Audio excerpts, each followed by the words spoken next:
now, Senator Lindsey Graham of South Carolina. You questioned the nominee, Judge Gorsuch, intensively this week, as did your Democratic colleagues. They don't like him, but you do. And I know in the past you have voted for their nominees, and you say it's time for them to just suck it up, essentially. Well, in terms of the qualifications of Neil Gorsuch, I voted for Alito, Roberts, Sotomayor, and Kagan. He's every bit as qualified as those four. He's been a circuit judge for 10 and a half years. He's had 2,700 decisions. He's been reversed one time by the Supreme Court. 97% of his decisions have been unanimous. Everybody in the circuit voted with him. 99% of the time, he was in the majority. The American Bar Association gave him their highest rating, a 900-page report, over 500 lawyers who've interacted with this judge from the left, right, and the middle, and they give him an A rating, saying he's one of the most qualified people in the country. President Trump made a home run selection. Senator Schumer has become, I think, a destructive force for the United States Senate a long time ago when he filibustered Bush's nominations. This is about the left taking over the Democratic Party. This is why Trump won. This man is as mainstream a judge as you'll ever find on the conservative side. We could not have picked a more qualified nominee as a Republican. Senator Schumer and his friends are trying to set aside the election. I voted for Obama nominees because I think they're qualified. The Democrats changed the rules in 2013 to jam the circuit court with a bunch of Obama nominees, disallowing Republicans to have any input. If they filibuster this man, we will have no other option but to change the rules, because if we don't, that means that President Trump can never make a selection to the Supreme Court, and I will not allow that to happen. All right, this is what the minority leader says about Judge Gorsuch. He is not a neutral legal mind, but someone with a deep-seated conservative ideology. Yeah. So, I mean, he says he's a no. We've had several Democrat senators come out in the last 24 hours to say that they're going to be a no. Now, I want to ask you about this rumor of a potential deal, whether it's legit or not, that the Democrats have come forward and said, all right, we won't filibuster this guy. We won't force you to 60 votes on him if the next nominee who comes up, you won't go nuclear. Has that been offered? Is it a deal anybody would consider taking? Well, it means that their criticism of Judge Gorsuch is just all political theater, because they're willing to let him go forward if they can control the process down the road.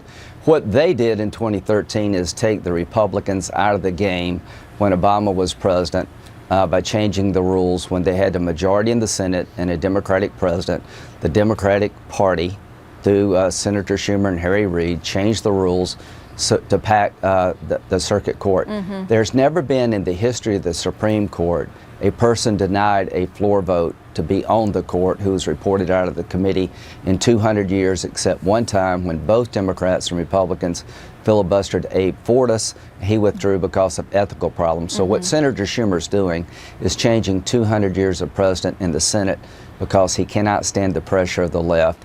And that is sad, and I hope some members of his conference will not allow this to happen and vote for a really well-qualified man. You need 8 of them. Any chance you get them? I don't know. I don't know what the politics are. I know this, that when I voted for Sotomayor and Kagan, I got beat up really bad at home because people were angry that I would vote for a Democratic nominee. And what I told them then, and what I will tell Democrats now, that I respect the outcome of elections. I didn't vote for President Obama, but he did win. And I thought Sotomayor and Kagan were liberal, but were really highly qualified. And the record of Neil Gorsuch is one of the best in the entire judiciary, bar none. Okay. So what you're saying, though, is if they force the 60-vote threshold, the Republicans are going to change the rules of the Senate for good. We're going to go down to 51 votes for Supreme Court nominees. Yeah, what I'm telling my Democratic friends, I took a beating doing what I thought was best for the body and best for the judiciary. I will not allow you to set aside this election. I didn't vote for President Trump, but he won, and he's picked a home run nominee in Neil Gorsuch. If I have to, I will make sure that he gets to pick like Obama got to pick. And if it takes changing the rules, it will be a sad day for me. But we're not going to let them get all the judges they want, and we never get any. That's not fair. Okay, first, I'm stunned that you didn't vote for President Trump. I'll let that go. But very quickly, because we're out of time, I just want to ask you about the fight over health care on the House side. You basically said if they can't get it right, just let Obamacare collapse. I mean, is that a good strategy for the GOP? Are they going to own it then because it at least made a run at changing it and didn't get it done? I think the bill they're producing in the House doesn't really make things a whole lot better. I don't understand it. They're threatening people to vote yes. They're bribing the New York delegation with Medicaid changes to vote yes. Sounds a lot like Obamacare. The one thing I can tell the Republican Party, none of us voted for Obamacare, but if you vote for the bill in the House, it becomes your bill. If President Trump is behind this bill, it becomes Trump care.